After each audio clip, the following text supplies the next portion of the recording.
हमारी हर सक्सेस, हर जीत के पीछे कड़ी मेहनत छुपी होती है। बस हमें कड़ी मेहनत करते रहना चाहिए, स्मार्ट वर्क करते रहना चाहिए और पेशेंस रख के, कंसिस्टेंसी के साथ, डेडिकेशन के साथ अपना प्रिपरेशन, क्वेश्चन प्रैक्टिस अच्छे करनी चाहिए। फिर रिजल्ट जो आता है वो बहुत बड़ा आता है। तो आज हम ऐसे एक कड़ी मेहनत की कहानी लेकर आपके लिए लाए श्रेया की, कि श्रेया ने किस तरह से एमएससी माइक्रोबायोलॉजी कंप्लीट करने के बाद इंडस्ट्री में भी काम किया है, फार्मा इंडस्ट्री में, और उसके बाद फार्मा इंडस्ट्री को छोड़ के उन्होंने कुछ टाइम ही मिला था प्रिपरेशन के लिए, उसमें उन्होंने प्रिपेयर किया और सीएसआर में ऑल इंडिया रैंक नेट 24 से श्रेया ने क्वालिफाई किया। तो चलिए मिलते हैं श्रेया से और जानते हैं उनके सफलता की कहानी। तो श्रेया, आपका बहुत बहुत स्वागत है आज के हमारे सेशन में। Thank you sir, thank you so much. और श्रेया, आपके इस बिग अचीवमेंट के लिए, बिग सक्सेस के लिए हम सब बहुत खुश है। तो हमारे पूरे आईएफएस एंड पूरे आईएफएस फैमिली की तरफ से, सारे स्टूडेंट की तरफ से आपको बहुत बहुत congratulations. Thank you so much sir, thank you so much, it means a lot. और हम सब बहुत खुश है श्रेया कि आपका इतना अच्छा रिजल्ट आया। तो अब कैसे लग रहा है? बहुत अच्छा लग रहा है। सही में मतलब एक्सपेक्टेड नहीं था, बट किया जो भी, जितना भी समझ में आया, अटेम्प्ट किया पेपर, आने के बाद रिलैक्स किया और सब छोड़ दिया भगवान पे कि देखते हैं क्या होता है, let's see what happens. And अच्छा रहा रिजल्ट। मतलब 1 महीने का इंतजार और उसके बाद फिर जैसे जैसे आंसर कीज आई, अपने मार्क्स टैली किए, थोड़ी उम्मीद लगी कि हाँ कुछ हो सकता है, बट फिर फाइनल कट ऑफ आया एंड देन फिर अच्छा लगा। मतलब वो पूरी जर्नी बहुत अच्छी थी, अच्छा लगा। मतलब पूरी प्रिपरेशन से लेके देन एग्जाम देने के बाद देन रिजल्ट का वेट करने तक, everything was very good. It was a good experience. और श्रेया, घर पे सब खुश? बहुत खुश है सब लोग भी, मम्मी पापा है, भैया है, सब लोग खुश है, वाह। तो अच्छा तो है। श्रेया देशमुख ये उज्जैन से है और श्रेया ने अपनी एमएससी माइक्रोबायोलॉजी से कंप्लीट किया। तो श्रेया, अपना एमएससी के बाद में आपका जो जर्नी रहा और आपने प्रिपरेशन का जो जर्नी है, आप थोड़ा बताइए वो। एमएससी मेरा मास्टर्स माइक्रोबायोलॉजी में था, उसके बाद कैंपस प्लेसमेंट हो गया। तो जो कंपनी में मैं थी, उस कंपनी में मतलब it was RTPCR diagnostic manufacturing company, तो वहां पे मैंने काम किया। लेकिन कहीं ना कहीं मुझे ऐसा था कि मुझे इसमें ही जाना है, रिसर्च में ज्यादा इंटरेस्ट था और टीचिंग में ज्यादा इंटरेस्ट था। तो नेट की प्रिपरेशन ऐसे तो मैं पहले से कर रही थी, बट कभी फोकस्ड होके नहीं की प्रिपरेशन की ऐसे करना है या क्लियर करना है। But after with in job मैंने रियलाइज किया कि नहीं, मुझे इस फील्ड में जाना है, नेट क्लियर करना है। तो मैंने थोड़ा थोड़ा पढ़ना स्टार्ट किया, क्वेश्चन पेपर्स देखना स्टार्ट किया, किस लेवल के क्वेश्चन आते हैं वो स्टार्ट किया। और फिर लगा कि हाँ शायद हो सकता है, तो करते हैं। बाकी वो भी जर्नी एक अच्छी रही, क्योंकि वो एक्सपीरियंस भी मैटर करता ही है। इंडस्ट्री में आप जब जाते हो तो बहुत सारे लोगों से मिलते हो और बहुत अलग तरह की चीजें आपको सीखने को मिलती है, जो आपको मास्टर्स में विद इन एकेडमिक एनवायरनमेंट नहीं सीखने को मिलती। कैसे प्रोटोकॉल्स होते हैं, क्या क्या डॉक्यूमेंटेशन होता है। So I learned a lot from my 1 year of experience in the job, and I think that was enough for me to get an idea about कि ये चीजें होती हैं ऐसा। तो अच्छा रहा, मतलब सब ऑल इन ऑल सब अच्छा था। और बहुत कुछ सीखने को मिला। हाँ श्रेया, जब क्योंकि बहुत कम टाइम मिला था, एग्जाम पास में आ रही थी, तो फिर प्रिपरेशन कैसे किया? प्रिपरेशन के लिए जैसा मैंने बोला कि आईएफएस का मैंने रिकॉर्डेड लेक्चर्स का कोर्स ले लिया था मार्च में, एंड मैं एक्चुअली दिसंबर का अटेम्प्ट टारगेट कर रही थी। तो आई टुक 9 months का कोर्स। रिकॉर्डेड इसलिए क्योंकि तब मैं जॉब में थी, तो मैं लाइव क्लासेस अटेंड नहीं कर सकती थी, टाइम नहीं था उतना। बट फिर जब जॉब का ड्यूरेशन ओवर हुआ मई में, तो मैंने फिर वो रिकॉर्डेड लेक्चर्स 1 by 1 देखना स्टार्ट किए। तो एवरीडे 2-3 लेक्चर्स देखती थी, चीजें समझ में आती थी। और पहले एज एज यूजुअल मैंने भी देखा कि कौन से इंपॉर्टेंट टॉपिक्स है, कहाँ से क्वेश्चंस आते हैं, कहाँ से नहीं आते हैं ऐसा। तो अपने बेसिक्स क्लियर करने पे फोकस किया कि मॉलिक्यूलर बायोलॉजी के बेसिक्स क्लियर करे, सेल बायोलॉजी के बेसिक्स क्लियर करे। जो मास्टर्स में मैंने ऑलरेडी सीखा था उसको पॉलिश किया उन लेक्चर्स की हेल्प से। और फिर पीवाईक्यू बुक को भी रेफर किया मैंने आईएफएस की। तो उससे मुझे आइडिया लग गया कि यार एग्जाम में क्या क्या चीजें पूछ सकते हैं, कैसे क्वेश्चंस पूछ सकते हैं। तो उस हिसाब से मैंने प्रिपरेशन स्टार्ट की, धीरे धीरे नोट्स बनाए, शॉर्ट नोट्स बनाए, क्योंकि बहुत लंबे नोट्स बनाने का टाइम नहीं था, 2 महीने थे सिर्फ। सो ऐसे किया, मतलब फिर वही है। हम्म। और श्रेया, क्योंकि जैसे हम नोट्स पढ़ते हैं वैसे ही क्वेश्चन प्रैक्टिस भी बहुत इंपॉर्टेंट होती है, तो क्वेश्चन प्रैक्टिस एग्जैक्टली। कैसे की थी, कहाँ से की थी? क्वेश्चन प्रैक्टिस एक तो मैंने मॉक टेस्ट दिए थे कुछ कुछ, एक तो और जो आईएफएस की पीवाईक्यू बुक थी वो मैंने मंगवाई थी, तो मैंने हम्म। उससे टॉपिक लाइक पीवाईक्यूज मैंने उससे प्रैक्टिस किए थे। एंड बाकी मॉक जो वो 1 रुपी वाली टेस्ट सीरीज लॉन्च हुई थी बीच में आईएफएस में, वो मैंने उसके टेस्ट दिए थे मॉक टेस्ट। तो अच्छा। वैसे वहां से क्वेश्चन प्रैक्टिस हो गई। और श्रेया, जब भी आप पढ़ते थे तो आपने यूनिट कितने यूनिट्स प्रिपेयर किए थे? टारगेट तो मेरा ऐसे 7 to 8 यूनिट्स का था, बट लाइक मैंने ऐसे पूरी कोई भी यूनिट ढंग से नहीं की थी, लाइक मोस्टली इंपॉर्टेंट टॉपिक्स पे ज्यादा फोकस किया था। तो अगर मैं ऑन एन नंबर देना चाहूँ तो 5 to 6 units I did prepare. अच्छा। नाइस। Wow, 5 to 6 units. और और बाकी का थोड़ा थोड़ा देखा था, जैसे कुछ यूनिट्स थोड़ी बहुत देखी थी, जैसे अपने लास्ट की यूनिट 13 12 13 जो हम्म। यूनिट्स है उनके मैंने सिर्फ इंपॉर्टेंट टॉपिक्स देखे थे। और श्रेया, शॉर्ट नोट्स वगैरह बनाए थे? हाँ, शॉर्ट नोट्स बनाए थे ना, अभी भी रखे हुए हैं। वही रिवाइज कर रही हूँ, क्योंकि लेक्चर बहुत बड़ा होता है, उसमें से हमें एक्सट्रैक्ट करना होता है कि कौन सी चीजें इंपॉर्टेंट है, कौन से हम्म। पॉइंट्स इंपॉर्टेंट है ऐसा। और अच्छा। याद उसी से होता है, नोट्स बना के ही आप याद रख सकते हो। सो हम्म।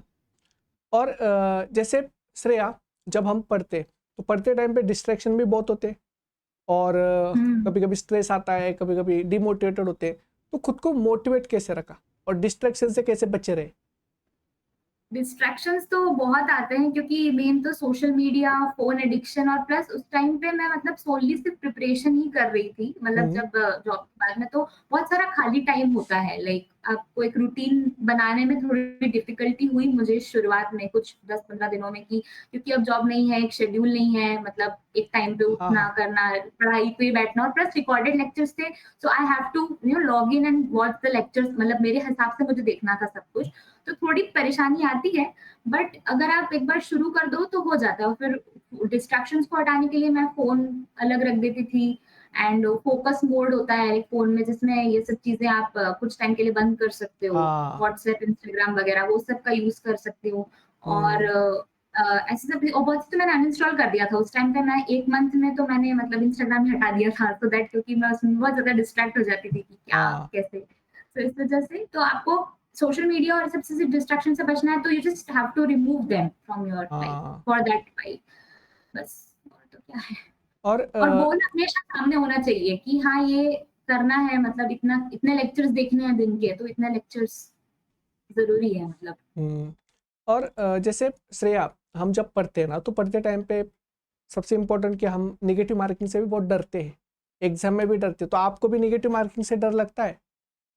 बहुत ज्यादा, क्योंकि मैं जब याद है मुझे, जब मैं पेपर अटेम्प्ट कर रही थी, मैं यही सोच रही थी कि या नेगेटिव मार्किंग ना हो जाए, स्पेशली पार्ट सी में it cost you a lot, like अगर मैं नहीं करती और नेगेटिव मार्किंग और थोड़ा और टैक्टफुली पेपर अटेम्प्ट करती, मेरा जेआरएफ हो सकता था। हाँ। बट वही है कि लाइक नेगेटिव मार्किंग ऐसी चीज है ना कि आपको क्वेश्चन बहुत टेम्प्ट करता है कि हाँ ये हो जाएगा, इसका आंसर तो यही होगा, बट फिर हम्म। वो कुछ और निकलता है।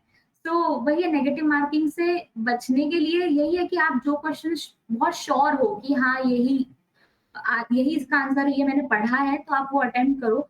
और लॉजिकली कुछ अगर डिडक्ट हो रहे हो, मतलब क्वेश्चंस आ रहे हो, तो वो कर सकते हैं, बट पार्ट सी में नहीं। Part C is very very risky, क्योंकि it cost you a lot, एक मार्क बहुत इंपॉर्टेंट होता है, एक एक मार्क बहुत हम्म। इंपॉर्टेंट होता है।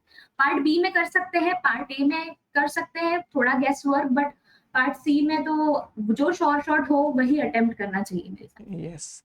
और सिलेक्शन ऑफ द क्वेश्चंस बहुत इंपॉर्टेंट रोल प्ले करते हैं एग्जाम में, तो आपने सिलेक्शन ऑफ द क्वेश्चन की प्रैक्टिस कैसे की थी? सिलेक्शन ऑफ द क्वेश्चंस, पहले तो मैंने जो पेपर था लाइक टोटली मैंने थोड़ा स्कैन कर लिया था, पार्ट सी और पार्ट बी की कौन से क्वेश्चंस उन यूनिट से है जो मैंने प्रिपेयर किए हुए हैं, ऐसा। हम्म। जैसे मॉल बायो के क्वेश्चन सेलेक्ट कर लिए, बायो केमिस्ट्री में अच्छे से करके गई थी, वो क्वेश्चन सेलेक्ट कर लिए, ऐसा। तो जो मैंने यूनिट्स पढ़ी थी उसके हिसाब से पेपर पे क्वेश्चंस लाइक स्कैन कर लिए, पहले ओवरऑल गो थ्रू करके कि ये क्वेश्चन है, उसको रिव्यू पे मार्क कर दिया कि ये क्वेश्चंस मेरे को अटेम्प्ट करना है। एंड देन फिर बाकी क्वेश्चंस बाद में टैकल किया, मतलब मेरी ऐसी स्ट्रेटेजी थी, ऐसे मैंने बहुत जगहों से देखा था कि ऐसे भी कर सकते हैं, तो इस तरह से मैंने क्वेश्चंस अटेम्प्ट की, मतलब सिलेक्ट किए कि आप एक बार गो थ्रू कर लो, क्योंकि शुरू में भले ही आपको लगेगा वो टाइम वेस्ट है, लेकिन उस वजह से आपको एक स्कैन करके आइडिया आ जाएगा कि कितने मुझसे बन रहे हैं, कितने शॉर्ट है और कितने नहीं है ऐसा। तो अगर आपके पास टाइम है तो you can do that, otherwise जैसे आप जा रहे हो वैसे भी अटेम्प्ट कर सकते हैं। सो ऐसा मैंने ट्राई किया। और श्रेया, जब भी हम पढ़ते हैं तो पढ़ते टाइम पे बहुत बार टॉपिक डिफिकल्ट लगते हैं, कभी कभी समझ में नहीं आते, डाउट्स आते बहुत सारे, तो आपने खुद को मतलब ऐसे टॉपिक्स में कैसे प्रिपेयर किए, कैसे डाउट्स को क्लियर किया? डाउट्स के लिए वैसे तो एक्चुअली रिकॉर्डेड लेक्चर्स थे, तो मैं डाउट ऐसे पूछ नहीं सकती थी, बट यूट्यूब पे जो सेशंस होते थे आईएफएस के, मैं वहां पे ट्राई करती थी कि मैं अगर कोई लाइव सेशन चल रहा है और वो सेम टॉपिक पढ़ा रहे हैं, मैं वहां पूछ लूं ऐसा, या फिर मैं गूगल पे ट्राई करती थी, या फिर कोई रेफरेंस बुक्स जो मेरे पास थी, मतलब डाउनलोडेड थी सॉफ्ट कॉपीज में, उस हम्म, रेफरेंस बुक्स में मैं ट्राई करती थी आंसर्स ढूंढने का कि ये टॉपिक हम्म, है, अगर यहाँ से पढ़ा रहे हैं तो फिर यहाँ पे इसका आंसर मिल जाएगा ऐसा। हम्म। और जैसे आपने प्रिपरेशन स्ट्रेटजी क्या यूज की थी? एंड हमारे बहुत सारे स्टूडेंट है कि जो दिसंबर के एग्जाम के लिए प्रिपेयर कर रहे हैं, तो श्रेया, आपको क्या लगता है कि उन्होंने किस तरह से टिप्स या कौन से स्ट्रेटजीज यूज करने चाहिए कि उनका भी रिजल्ट आपकी तरह इतना अच्छा है? प्रिपरेशन स्ट्रैटेजी तो वैसे सबकी अलग अलग होती है, लाइक अब बहुत सारे, लाइक अगर देखोगे वीडियोस तो सब लोगों ने बता रखा है ऐसे कर सकते हैं वैसे कर सकते हैं, बट मेरे हिसाब से जो मेरा एक्सपीरियंस रहा था उसमें ये है कि इम्पोर्टेंट यूनिट्स वगैरह तो ठीक है, वो बेस क्लियर करने के लिए ठीक है, बट सिर्फ उन पे रिलाय नहीं करना चाहिए, हम्म, क्योंकि अभी मैंने इस पेपर में भी देखा कि बहुत सारे क्वेश्चंस प्लांट से आए थे जो मैंने प्रिपेयर नहीं किया था, इकोलॉजी वगैरह से आए थे जो इतना प्रिपरेशन मैंने नहीं की थी। तो वही है कि वो क्वेश्चंस पे आप फिर टोटली ब्लैंक हो जाते हो ऐसा।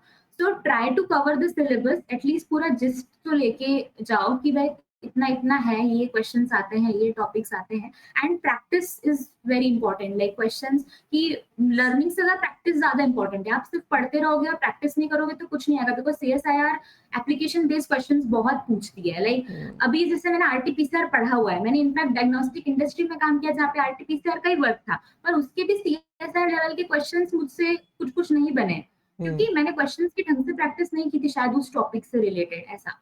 तो टॉपिक पढ़ो and then question practice, and then topic then question practice. तो as soon as you learn a topic, उसके क्वेश्चन सॉल्व करो, सो दैट वो आपके दिमाग में आइडिया आपको आ जाए कि कैसे क्वेश्चन आएंगे। ये बात मुझे बहुत अच्छी लगी श्रेया की, कि कंटिन्यू टॉपिक रीडिंग और क्वेश्चन प्रैक्टिस, बार बार बार बार रिवीजन करनी। और श्रेया, जो भी एग्जाम्स होते हैं ना, एग्जाम में एप्टीट्यूड भी बहुत इंपॉर्टेंट रोल प्ले करता है सीएसआर में, तो आपने एप्टीट्यूड का प्रिपरेशन किया था?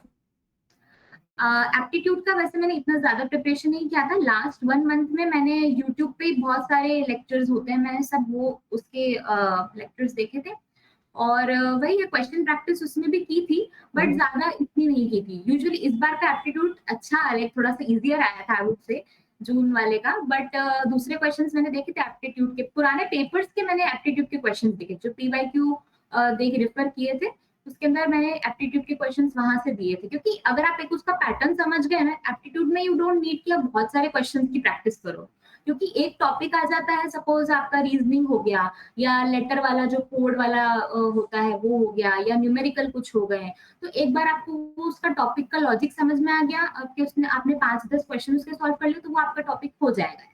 तो मैंने यूट्यूब से ही प्रिपरेशन की थी उसकी सोलली, एंड आईएफएस के लेक्चर्स भी थे उसमें रिकॉर्डेड वाले में, वो भी मैंने एक दो देखे थे, बट ज्यादा टाइम नहीं था एक्चुअली मेरे पास इतना उसको अच्छे से रिवाइज करने का, so I just hmm, focused on the topics and some questions.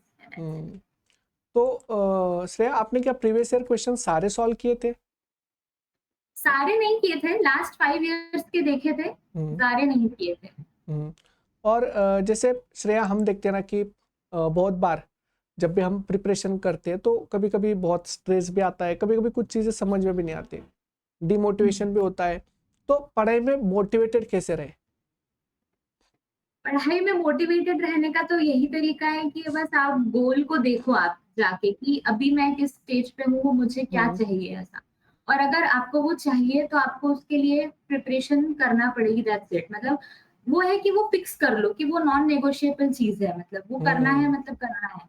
जैसे जॉब छोड़ने के बाद मेरे पास कोई बैकअप प्लान नहीं था, मेरे पास कोई दूसरी जॉब भी नहीं थी उस टाइम पे, मेरे को बस प्रिपरेशन करना थी, इस वजह से ही मैंने जॉब छोड़ी है। तो ऐसा मेरे माइंड में था कि अब करना है तो इसी में आगे करना है। जॉब्स के लिए मैं सर्च नहीं कर रही थी उस टाइम पे, so that was the thing, like motivation मेरे मेरे मन में मोटिवेशन वहीं से आया कि अब मैंने जॉब छोड़ दी है, I have chosen this path, I have to continue working on this path. तो वही है, मोटिवेशन आपको तभी आएगी जब आप देखोगे कि मैं क्या हासिल करना चाहता हूँ, वो चीज़ कैसी दिखेगी। कि हाँ, जब जेआरएफ हो जाएगा या जब नेट हो जाएगा, मुझे प्रोफेसरशिप में जाने में इंटरेस्ट है, तो मैं चाह ही रही थी कि मुझे कुछ ना कुछ तो मिले, कोई ना कोई एग्ज़ाम मेरी क्लियर हो और मैं आपसे अप्लाई कर पाऊँ कहीं न कहीं ऐसे। सो सबसे बेस्ट तरीका तो यही है कि गोल पे फ़ोकस रखो और उसको इमेजिन करो कि वो फीलिंग कैसी होगी when you will achieve something ऐसा। तो और आई थिंक तब मोटिवेशन अपने आप आ जाएगा। दिव्या, इतना अच्छा रिजल्ट आया है, ऑल इंडिया रैंक 24, तो फिर फ्यूचर गोल क्या है? Future goal as such professorship में ही जाने का है। लाइक अभी नेट के बेसिस पे अगर मैं अप्लाई करना चाहूँ तो मैं मतलब कर रही हूँ अप्लाई, एंड देन उसके थ्रू मैं इसमें जाना चाहती हूँ और नेक्स्ट मैं जेआरएफ का भी अटेम्प्ट दूँगी। तो अगर जेआरएफ हो जाता है तो then I can go for research and PhD also. So वो भी है, मतलब PhD and this research is the goal. तो आपको अपने फ्यूचर गोल के लिए श्रेया, बहुत बहुत wish you all the best, हमारे पूरे आईपीएस थैंक यू, फैमिली की तरफ से, सभी स्टूडेंट की तरफ से। और थैंक यू आपका सर। इतना अच्छा रिजल्ट आया है, ये हमारे लिए भी बिग अचीवमेंट है। तो आपको पूरे आईपीएस फैमिली की तरफ से और हमारे स्टूडेंट की तरफ से बहुत बहुत congratulations thank and you wish sir, you thank you, all the best Shreya. Thank you sir. Yes. और श्रेया, आपने जो भी पॉइंट्स बताए, जो भी स्ट्रेटजीज बताई, वो हमारे सारे स्टूडेंट्स के लिए बहुत हेल्पफुल रहेंगे। और आई सभी स्टूडेंट, होप आपको ये सेशन कैसे लगा जरूर बताना, और आपको जो भी डाउट्स हो तो कमेंट बॉक्स में जरूर आप कमेंट करना। तो thank you all and thank you Shreya. Thank you sir, thank you so much.